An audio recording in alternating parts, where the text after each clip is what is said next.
இயேசுவில் பிரியமானவர்களே, இன்று நம் ஆண்டவர் லூக்கா 6ஆம் அதிகாரம் 8ஆம் வசனத்தினூடாக இவ்வாறு நம்மோடு பேசுகின்றார். நீங்கள் எந்த அளவையால் அளக்கிறீர்களோ அதே அளவையால் உங்களுக்கும் அளக்கப்படும். ஆம் பிரியமானவர்களே, எங்களுடைய செயலுக்கு தக்க பலனை தான் நாம் பெற்றுக்கொள்ள முடியும். எல்லா விடயங்களும் அப்படிதான். இதைதான் ஆண்டவர் இன்று நம்மோடு பேசுகிறார். நீங்க கொடுக்கிற இடத்துல இருக்கிறீங்க என்றா தாராளமாக இல்லாதவர்களுக்கு கொடுங்க. ஆண்டவர் உங்களுக்கு எந்த குறையும் இல்லாமல் நிறைவுள்ளவராய் வச்சிருக்கிறார்.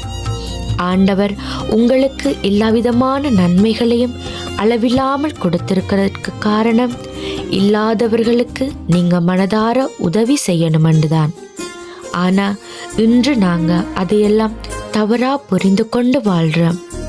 உதவியண்டு கேட்டு வாரவங்களுக்கு நாங்க முழு மனதோட உதவி செய்கிறோமா? கொடுக்கிற அளவுக்கு எல்லாம் இருக்கு, ஆனா கொடுக்கிற மனசுதான் எங்களுக்கு இன்னும் வரல. உதவி செய்யறது, அன்பு செலுத்துறது, மரியாதை கொடுக்கிறது, கல்வி அறிவு, இது எல்லாமே அப்படித்தான். எந்த அளவையால நாங்க அளக்கிறோமோ அதே அளவையால தான் எங்களுக்கும் ஆண்டவர் அளந்து கொடுப்பார். பிரியமானவர்களே, வாழ்க்கைக்கு மிகவும் முக்கியமான வார்த்தையை இன்று நம் ஆண்டவர் நமக்கு கொடுத்திருக்கிறார். அவரை பார்த்து ஜெபம் செய்வோமா? தகப்பனே, என்னிடம் இருக்கிற படிப்பறிவு, திறமை, அன்பு, வசதி வாய்ப்பு இவை அனைத்தும் நீர் எமக்கு கொடுத்தவை.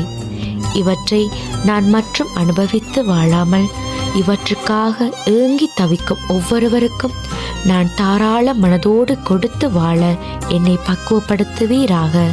ஆமேன். பிரியமானவர்களே, நீங்கள் உங்களிடம் உள்ளதை எந்தளவுக்கு அதிகமாக பிறருக்கு கொடுத்து உதவுறீர்களோ அதற்கு மேலாக ஆண்டவர் உங்களுக்கு அழுந்து கொடுப்பார். இதை விசுவசிக்கிறீர்களா? ஆமேன் சொல்லுங்க. இயேசுவின் நாமத்தினாலே ஆமேன்.